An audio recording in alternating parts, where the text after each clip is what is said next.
All right, everyone, Tears of the Kingdom hype train is here.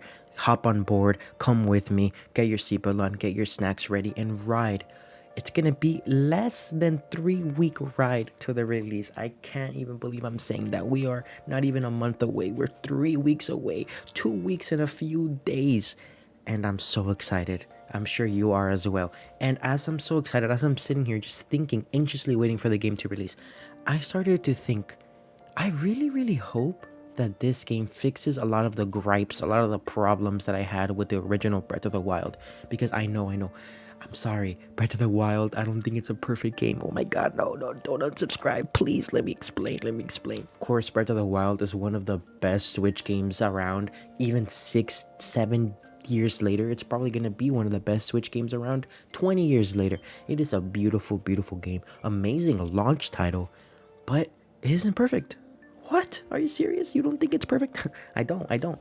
Now, it is a great game, but I do have some issues, and in this video, I want to highlight the five main issues I had with Breath of the Wild that I do hope that Tears of the Kingdom fixes. Now, I haven't had my chance to get my hands, my grubby little sweaty hands on the game, so I'm not sure if this stuff has already been addressed. I'm not sure if this stuff has already been fixed, but these are just my hopes, problems that I had with the first game that I really hope the second game fixes. So here they are. So my first issue is the open world and how it was handled. So of course, correct me if I'm wrong, but I think this is Nintendo's first actual dedicated like Skyrim, Witcher level open world where you could literally go anywhere. So of course, a task that massive, they're not gonna get it perfectly. But what I think Nintendo did good was how vast it is. It is so long. It is so huge. There's corridors everywhere. There's mountains to climb. There's that huge labyrinths in the corner, there's a lot of cool scenery stuff, but I feel like that's it.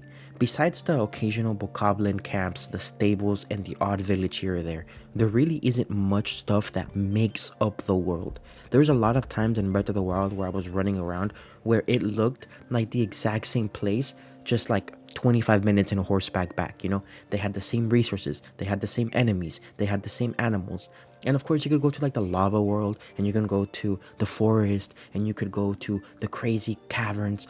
But yeah, you're there and they're cool. The lava looks amazing, the world looks amazing. But what is there actually to do in those lavas? And I feel like games like Witcher, games like Skyrim, they have huge open worlds and it's filled with content. And that's what I think Breath of the Wild lacked a little bit for me. If it worked for you, that's great. But I feel like the content inside, like the actual stuff to do in this world, was just a little bit lacking. Now, my second issue with the game, and actually is one that I feel like is going to get fixed with that fusion thing, is weapon durability. Now, I am not a fan of the weapon durability. I feel like good weapons I never wanted to use, bad weapons broke in 2 hits. So 90% of the game, from the start all the way to the finish, I was using sticks and regular iron swords, even on enemies that I could have used bigger weapons in, because I was scared. I was hoarding the ancient weapons, I was hoarding the axes.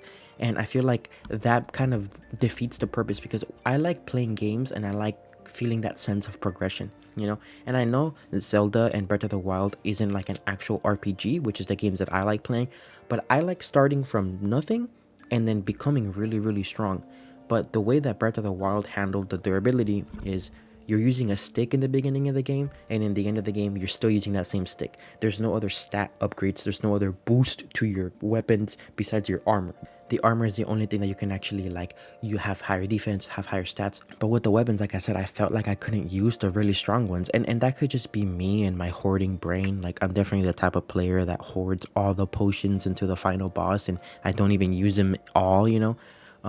But I do think that with the new fuse, like, oh crap, my weapon is about to break. Let me fuse it with the stone, and then I just tripled the durability.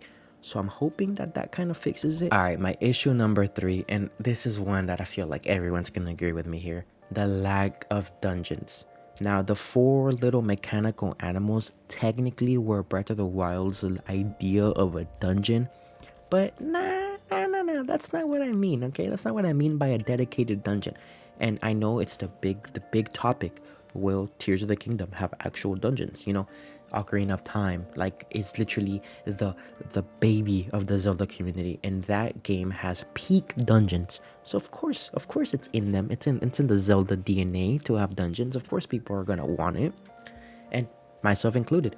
I think that a mega dungeon, just a few, maybe like 4 or 5, that act as shrines, that serve the same purpose as shrines do, but maybe just give you way better rewards, and are just big. Like, give me a lava themed one. Keep under. I'll even take an underwater dungeon. Who cares? A forest one. Hey, there's Sky Islands. Give me a sky dungeon, and you fight a huge boss. It doesn't even have to be mechanical. Give me flesh to fight. I feel like every strong opponent in Breath of the Wild was an iPhone 24. Like, just give me a flesh monster to fight, a giant cloud Lionel. Dude, imagine. So yeah, of course, everyone wants it. I want it. I had to throw it in here. Dedicated dungeons, Zelda dungeons. Now, my fourth issue kind of has to do with my third issue, and it's just the fact that the shrines themselves in the original Breath of the Wild just kind of felt very samey. And I know a lot of people have had this problem too, where the insides, like, they weren't really decorated. They all had the same look. They all had the same aesthetic. And I know what they were going for, that whole techie fantasy mix collide thing, and it works. But I just, for example, like, if I'm in the lava world, just like put some lava around me, you know what I mean? And I feel like the challenges and the puzzles were fun, but they got a little bit tedious after a while. I feel like they can tinker the design of the shrines and just the whole system. Like, just give us more themed ones, give us cooler looking ones. Like, it felt a little lifeless playing in the shrines, and I had fun with them. I did them all. I 100% did them, but I just feel like it wasn't as satisfying as, like, there's no memorable shrine. There's no like, oh, this shrine 43, dude, remember that one? Like, no one's gonna remember the shrines because they all just kind of blended together. Like, they all just kind of meshed, and I don't know. And I'm not saying every single shrine is to be unique. Just give us like 5, 6 environmental changes and then throw them around with just a little bit more creative puzzle design, and I think the shrines are perfect. They only need a light tinkering. All right, my issue 5 is the Korok seeds. Okay, the Korok seeds, in my opinion, are the single worst thing that Breath of the Wild ever did, and I collected all 1,000. Okay, I collected all 1,000. I don't have proof because I wasn't filming videos back then, but you're just gonna have to have my word for it. I collected them all, and it wasn't worth it. Okay, it wasn't worth it, just because what did you get? Like, that poop? You literally got poop for it. Now, I'm pretty sure that Tears of the Kingdom is gonna have a collect-a-thon element to it, and that's all I want. It's just a better reward. That's literally it. Give me a cool hat. It doesn't even have to have good stats. Just give me a cool armor, a cool weapon, anything. Literally anything. Unlock an area where it's nothing but Tingle just twerking. I don't care. Just anything that isn't literally a piece of poo. Whatever. Give me a piece of poo and something else. If you must keep the poo.